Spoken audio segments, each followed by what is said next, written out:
When people think of Phuket, they think of beautiful beaches, rich culture, and absolutely amazing massages. So how did I end up here doing this?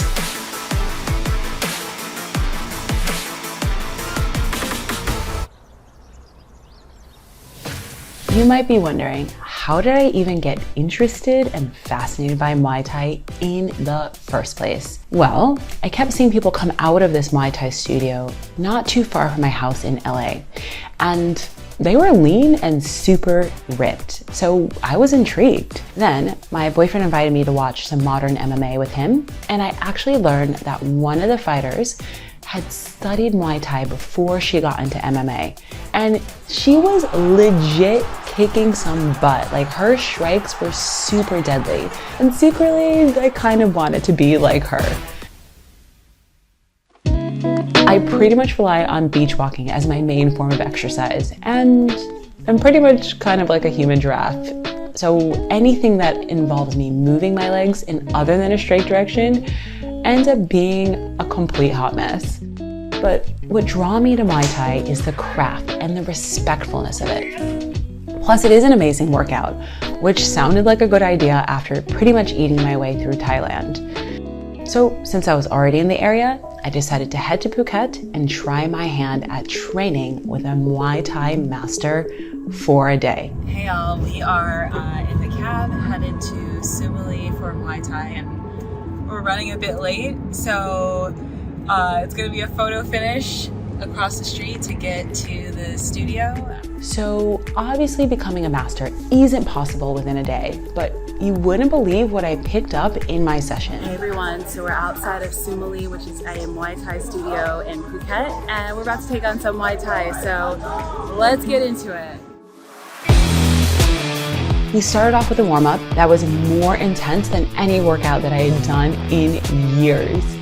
Then it was time for us to work on punching technique and a bit of training on the kicking technique.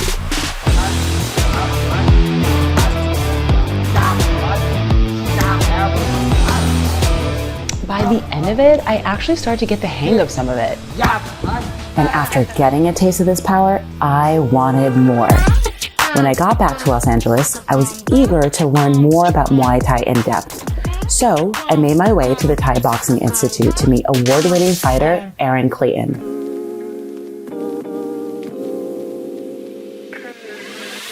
Hi everyone, so I'm here with Aaron. I'm here at the Thai Boxing Institute, and Aaron is an amazing Muay Thai fighter who has represented Team USA, and she's going to give us all of the details and talk a little bit more about Muay Thai. So tell us a little bit more about how you first started and how you first felt when you started into the sport. Yeah, of course.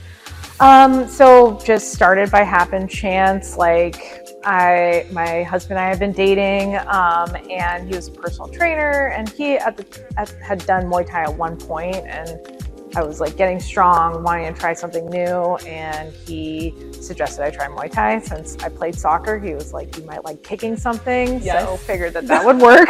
Yeah, and so yeah, I started out and just kind of fell in love with it. It wasn't no intention of like competing or anything like that when I started. I really started just to be like, oh, I want a good workout, and I knew it'd be kind of fun being in a class full of people and you're challenging each other just in terms of like pushing each other on the pad work and stuff. So, and then eventually after like 2 years of training, I was like, oh, maybe I'll try a fight. So, and then from there it kind of snowballed into like, you know, 17 fights. Yeah. But yeah, so and I don't know. I just like absolutely love the sport. It's given me so much. I've become like extremely disciplined person, and taught me how to like give back to other people and how to like just generally be a good person. I just got into Muay Thai. You know, I did that one lesson at Sumali, and I loved it. But I still am a rookie at understanding the mechanics of the sport. And I've heard that it's called, you know, the art of 8 limbs. Tell me a little bit more about, you know, why it's called that. What does that actually mean? Yeah, so art of 8 limbs literally is like using 8 different weapons. Okay. So traditionally what you see in boxing is they just are punching, right? So that'd be 2 weapons. In kickboxing, they at that point have like punching and kicking, and then also they get to throw knees. So that'd be like 6, and then the bonus 2 for Muay Thai is using elbows.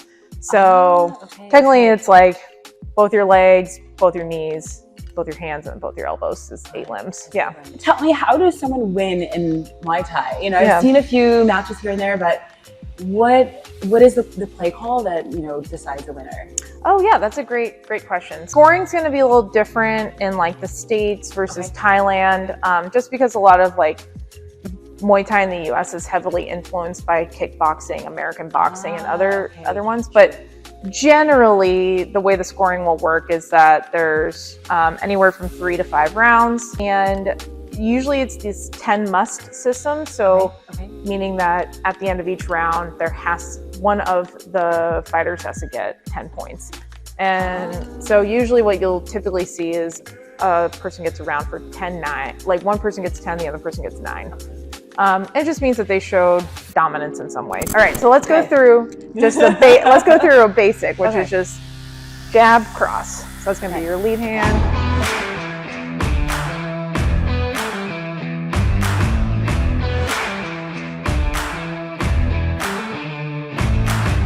Pushed you through, like, what are the mental disciplines that you've developed in order to go into a fight, like get into the zone and to keep your head in the game? You know, the stakes are really high. You can't just like bet on you're gonna be able to figure it out when you get there. I'm really of the person that's like, you got to practice it first. So I have hard sparring sessions like once a week during a fight camp where I'm getting pushed to a mental place that's like, am I going to give up? Not like that I'm going to get hurt, but in a place where I'm like, am I going to give up right now? So that way, by the time it's on the big stage and you have the pressure of like, are you going to give up? Because I've already practiced it, I'm trying to turn it on. Yeah. And this is from making the mistake of not practicing it. I've made the mistake of giving up on myself. And after having that happen, I was like, I'm not doing that again. So that helps me a lot. It's just like practicing, like getting myself in positions where I think I'm going to mentally break. Yeah. And just curious, how does that transcend to the rest of your life? I mean, it just seems like there's just such discipline mentally, physically, emotionally. How has that helped you in other areas? Oh yeah. I mean, man, it has helped me. Honestly, work doesn't seem that hard anymore. Like I'm going to, here to get kicked in the face. Yes. Kicked in the face. Like this is fine. Yeah. So since working in tech and I'm like working at a computer, and I've worked in startups. So, there's like obviously some of the craziness that happens with like a startup and being a small company. You're just constantly have things that you have to get done, deadlines to meet, etc. It has helped me. Things that used to stress me out, and also this may just be getting past the age of 30. Things that used to stress me out, I was like, things that used to stress me out no longer really stress me out. And I don't know, it's given me a lot more confidence in doing like hard things in the rest of my life. Just in like relationships or other things like that. Like when you've done hard things athletically and in the ring, it's like having hard conversations with people is a lot easier at that point. Yeah. Muay Thai was intense, but it's definitely something that I would love to try to do again. And Thailand, it's just such a stunning place. I can't wait to go back. If you enjoyed this episode, please subscribe. It helps us bring a ton more to you and improve the quality of our content. See you guys in the next adventure.